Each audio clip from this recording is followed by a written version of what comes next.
The first is Avid Project Creator, and that's got an installer for the Avid Project Creator app.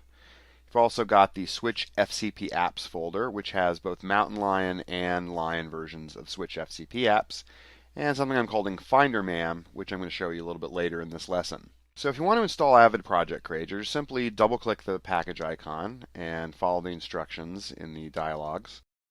You are going to have to install this on your boot drive. It shouldn't take more than a couple seconds. When you're done, click Close. And what that's done is it's actually put a folder called Avid Project Creator in your shared folder. And you've got basically the Create Bins app and the Create Folders app. And you can basically put these in the Applications folder or drag them to the dock. What I like to do is actually put the icons in a Finder window toolbar. That way I can launch them from any Finder window. Now if you right click on the toolbar, you can actually customize it so that you can add spaces or flexible spaces so that the toolbar and the buttons kind of are a little bit more attractive or functional to your liking. Now here's how Avid Project Creator works. There's a template in here which is basically an Avid project. Like any Avid project, it's got the two settings files, the AVS and the XML file. It's also got the Avid project file, the .avp file. And as long as your bins and or your bins and folders are in a folder called show_bins or show_folders, then they're going to interact with the applications that you've downloaded perfectly. So here's how it works. I have an Avid project open. It's pretty simple. And that's the whole point, is right when you start an Avid project, you might want to create some bins or folders like you do for every project. To do this really simply right-click on the bin and choose Reveal File. That'll open up the Avid project that you're working on. And simply select the project in your Finder, and then click the Create Bins button. Alternatively, you can select the folder and drag it onto one of the apps in the dock, if you so choose.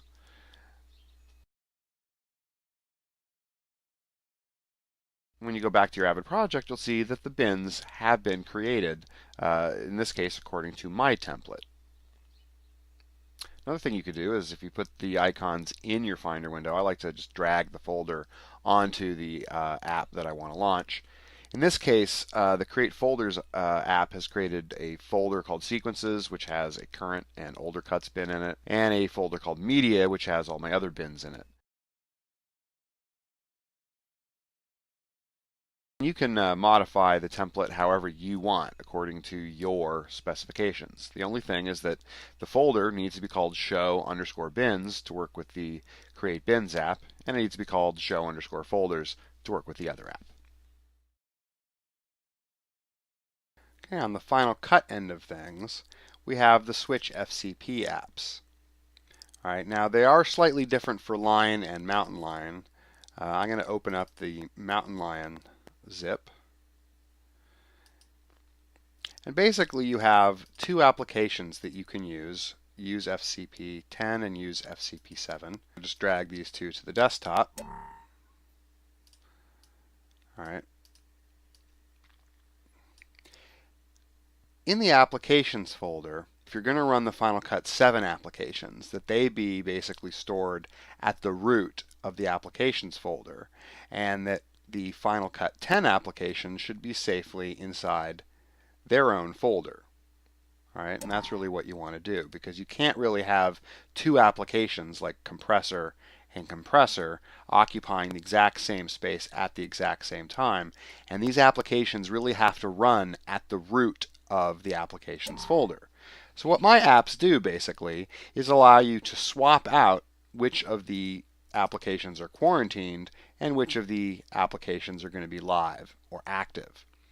Now, to make a really clear indication, there's a little application that will install these two pictures in your pictures folder so that you can have basically a desktop background that will activate when you run the app. And here's how it works. If I want to use FCP 10, which you can see is all quarantined in its own folder, I'll double click it, and you see it's going to basically take all of the red labeled Final Cut 7 apps, put them in the Final Cut Studio folder, take the Final Cut 10 apps and put them at the root of the applications folder, and helpfully change the desktop background so I can clearly see which version of Final Cut I'm running. And then it also is helpful enough to actually launch Final Cut Pro for me. This is just a fun little bug that you can enjoy for a little bit, which is Final Cut 10 launching with the Final Cut Pro 7 icon. The next time you launch Final Cut 10, it will be the correct icon. It's just a little thing where the Finder hasn't quite caught up to the switch that you've made. So now when it comes time to use Final Cut 7, you just basically do the opposite. I'll double click the Use Final Cut 7 app, and it's basically going to do a little swaparoo in the Applications folder, changing the desktop background so that I know I'm working with Final Cut 7, and of course being nice enough to launch Final Cut 7 for me. In this case, this actually is the Final Cut Pro 7 icon launching. If you don't want to use the desktop picture, simply don't use the Use Desktop Pictures application to install the two photos in your Pictures folder. Of course, you can always go to the Pictures folder and delete those pictures, and then when you run the other apps, it won't change your desktop background.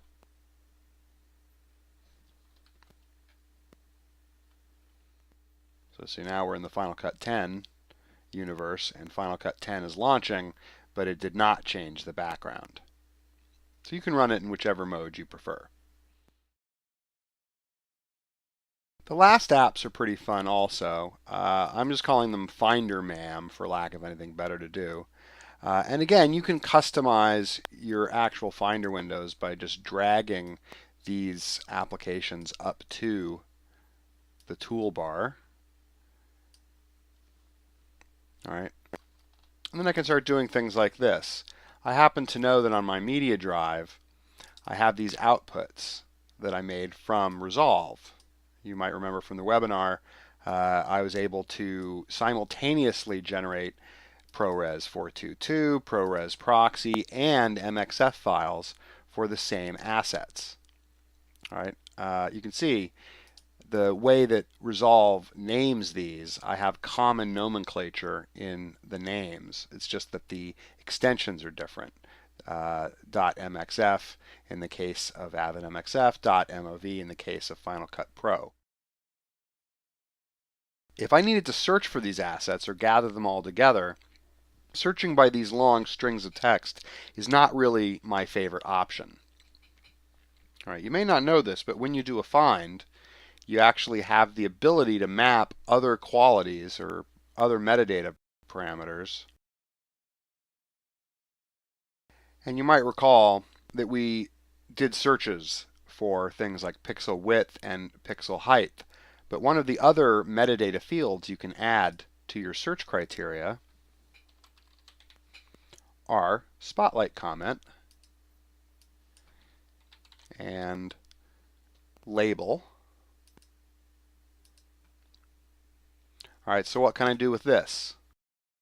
I could label all of the MXF and all of the ProRes and all of the ProRes proxy by selecting all of it at the same time and then clicking my Spotlight Comments app button. Basically now I'm going to get one window that's going to allow me to put in a search string for Highwayman or Highwayman if I want to spell it correctly, and then I'll click Continue. And that spotlight comment has been added to absolutely everything. As it turns out, I think right around the 12th shot, we actually go into Reel 2. So I could select all of these items and color them one color, maybe yellow. And I could select the Reel 1 and say, okay, that's orange. All right, and I could do that with the MXF media as well. 1 through 11 are orange, and the rest are yellow.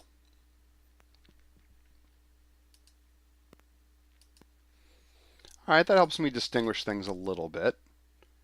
All right, but what's really great is then when it comes time to look for this stuff, in any window I can type Command F for find and search for spotlight comment, highway. Oh my goodness, and everything that matches highway shows up. All right, but I don't want those folders in there, so I could just click plus. We could do file label is orange.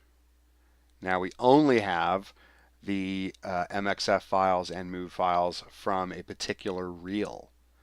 All right, so because the comments button, all right, and maybe I'll just sort by kind here.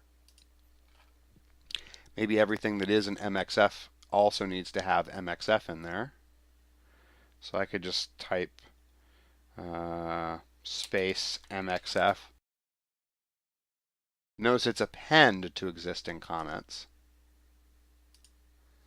So now when I get info on this by typing Command I, you can see that I have Highwayman and MXF. All right, so you could basically add your own metadata tags to the Spotlight comments and then search using those Spotlight comments. And then once you've found things that match your search criteria, you can look at them in any of a number of different ways. And of course, if it's QuickTime, you can actually preview it right in the OS. Harry's window could just be down. That's fine. We can't even tell. See one, take one. All right. You guys all ready? All right, now if you ever need to remove any of these attributes, you can simply select them and use my handy Remove Attributes feature.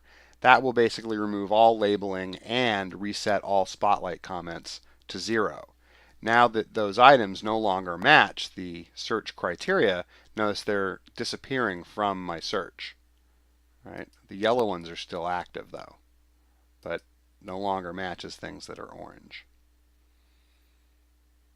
All right, but on the other hand, if I go back to where that media is, all right, and let's say an assistant or someone else is going through the media and trying to label it a little bit using these tools, as soon as some of the criteria does match,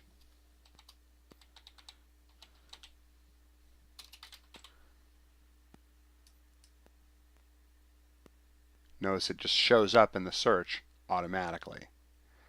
Anything that I change to make it diverge from its matching criteria, it disappears.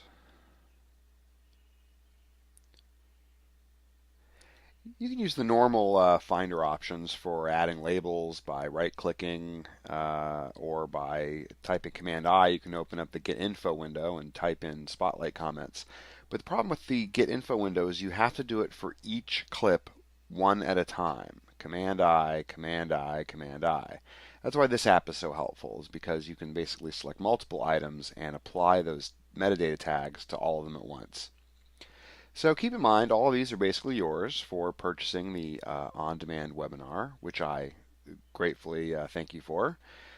I hope you continue to use them, but please, I do urge you not to share them with your friends or colleagues. Just direct them to moviola.com or www.editdog.com, where I'll be selling these for a modest price.